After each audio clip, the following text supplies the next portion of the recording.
Okay.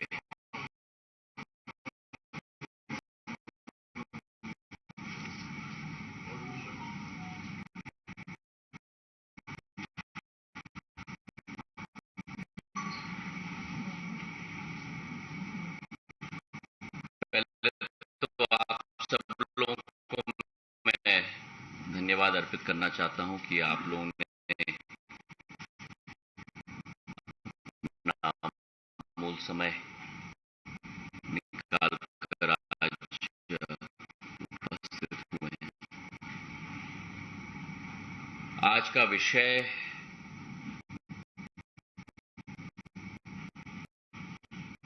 देश में जो गतिविधियां प्रमुख विपक्षी पार्टी और प्रमुख विपक्षी पार्टी के नेता राहुल गांधी जी की रही हैं,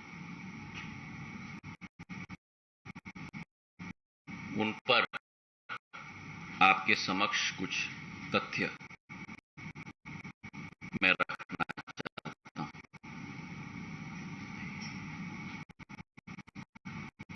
पिछले कुछ दिनों में जिस तरीके से श्री राहुल गांधी और कांग्रेस पार्टी ने जहां एक तरफ न्यायतंत्र पर दबाव और धमकी की विचारधारा के साथ कार्य किया है और जिस तरह उन्होंने अपनी व्यक्तिगत कानूनी लड़ाई को एक लोकतंत्र की कानूनी लड़ाई के रूप में प्रेषित करने की कोशिश की है, उससे एक बात तो स्थापित हो चुकी है कि कांग्रेस पार्टी इस देश में लोकतंत्र के साथ खिलवाड़ करने में और नई लो पर जाने में कोई कमी नहीं छोड़ेगी। जिस तरीके से they are trying to do everything possible to stay politically relevant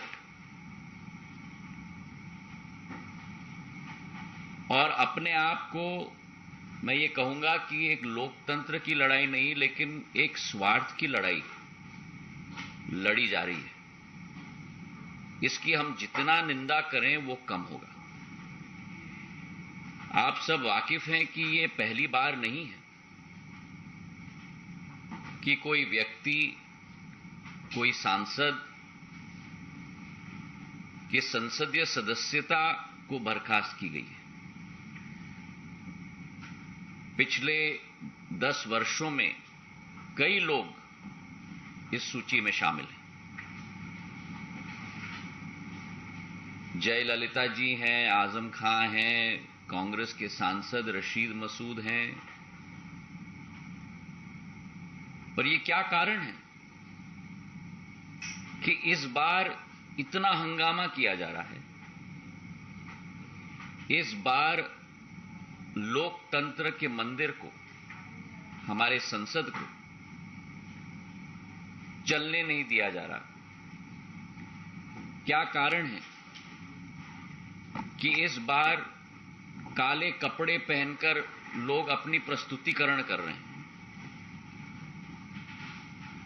जबकि ये पहले कभी भी ये स्थिति कांग्रेस पार्टी के द्वारा ये प्रस्तुतिकरण नहीं हुई।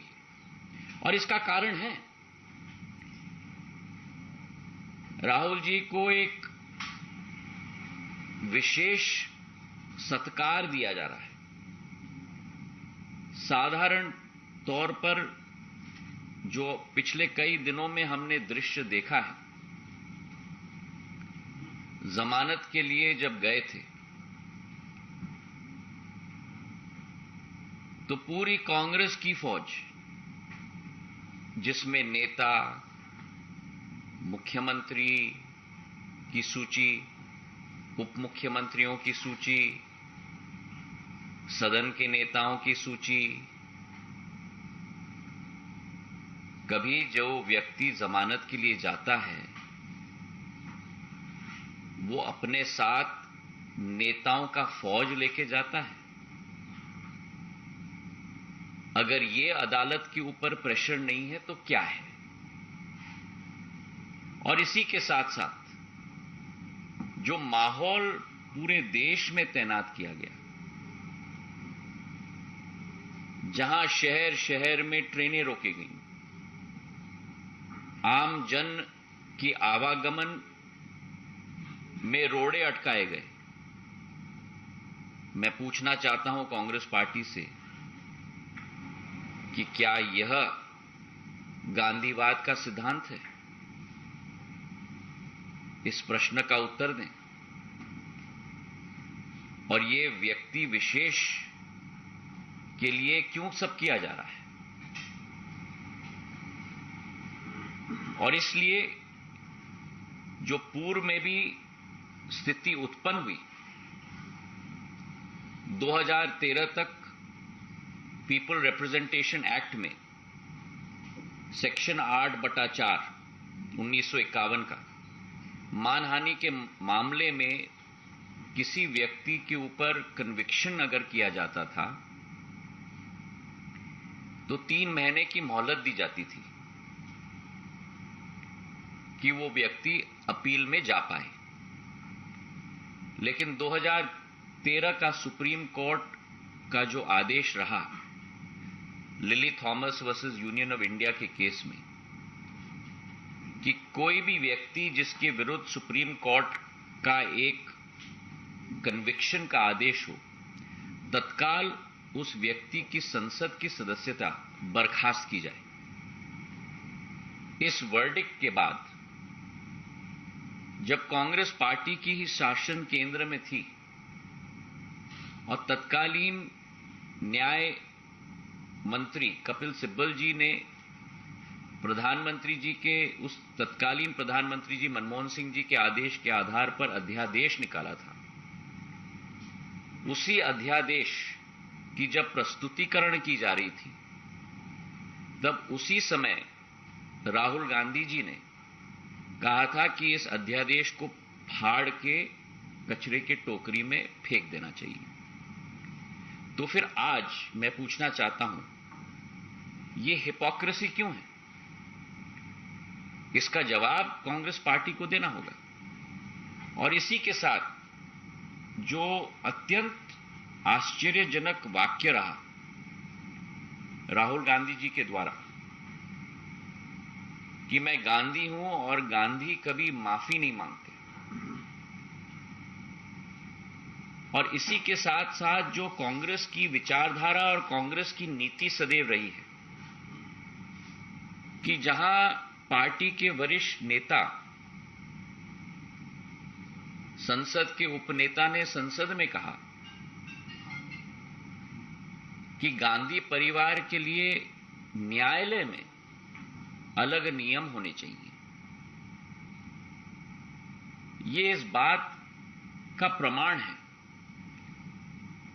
कि कांग्रेस पार्टी के लिए कुछ लोग फर्स्ट क्लास सिटीजन्स हैं और आप और हम सारे के सारे थर्ड क्लास सिटीजन्स हैं। जो अत्यंत दुखद विषय है कि देश के पार्टी के विपक्ष के पार्टी के नेता एक समुदाय के विरुद्ध ऐसे टिप्पणी करें कि पूर्ण समुदाय चोर है, उस समुदाय को अपमानित करें, हमारे पिछड़े वर्ग को कलंकित करें और उसके बाद ऐसे वक्तव्य दिए जाएं। मैं मानता हूं कि जिस कांग्रेस पार्टी ने पिछड़े वर्ग को कलंकित और अपमानित करने का काम किया है, जिस कांग्रेस पार्टी ने हमारे सैनिकों की वीरता पर प्रमाण मांगा है, जिस कांग्रेस पार्टी ने यह वक्तव्य दिया है कि हमारे सीमावर्ती इलाके पर चीन के द्वारा हमारे सैनिकों की पिटाई हुई है। ऐसी कांग्रेस पार्टी की कोई विचारधारा नहीं बची है। ऐसी कांग्रेस पार्टी की केवल एक विचारधारा बची है, और वो विचारधारा है एक देशद्रोही की विचारधारा और देश के विरुद्ध कार्य करने की विचारधारा। बहुत बहुत धन्यवाद। Sir, Mohit sir from Times Now. So we have seen that how the Congress party is raising this issue, and you have also stated that how they are wearing black clothes and they are protesting, and the Parliament is not allowed to function, sir.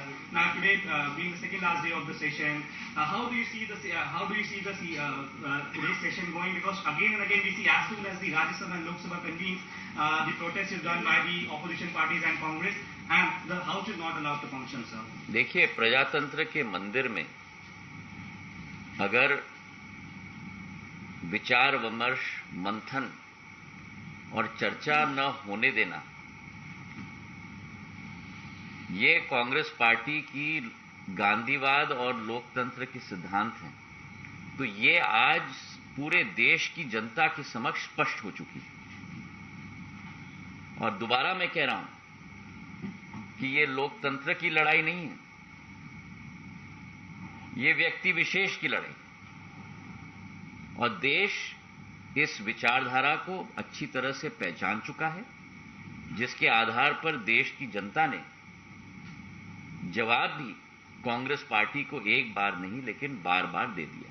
Sir, Piyush from India TV, मेरा सवाल ये है कि राहुल गांधी अब ये कह रहे हैं कि मैंने एक समुदाय को नहीं गाली दी या उनके खिलाफ कुछ नहीं बोला, देखिए, 3 लोगों के खिलाफ बोला। मैं कुछ नहीं कहना चाहता। उनका वाक्य स्पष्ट है। जो उन्होंने कहा आपके टीवी चैनल्स पे भी चला है, पूरी देश की जनता ने देखा है, और जो अदालत में उनके वकीलों के द्वारा स्टेटमेंट भी पेश की गई है, अगर आप उस स्टेटमेंट को पढ़ेंगे तो आपको भी आश्चर्य होगा। उस स्टेटमेंट में लिखा गया है कि जो देश के बड़े नेता होते हैं उनके द्वारा कभी कभी भाषणों में जो मन में आए कहा जाता है, पर उनकी स्टैंडिंग होती है, तो स्टैंडिंग के आधार पर कंटेंट को नहीं देखा जाना चाहिए, लेकिन टोन और टेनर को देखा जाना चाहिए।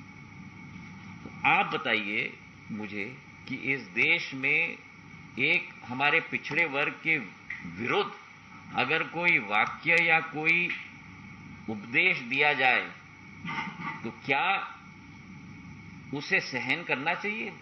और क्या अगर गलती की गई है तो माफी मांगना इतनी बड़ी बात हो गई? माफी मांगने से व्यक्ति छोटा नहीं होता। पर कई लोग और कई दलों की यही विचारधारा है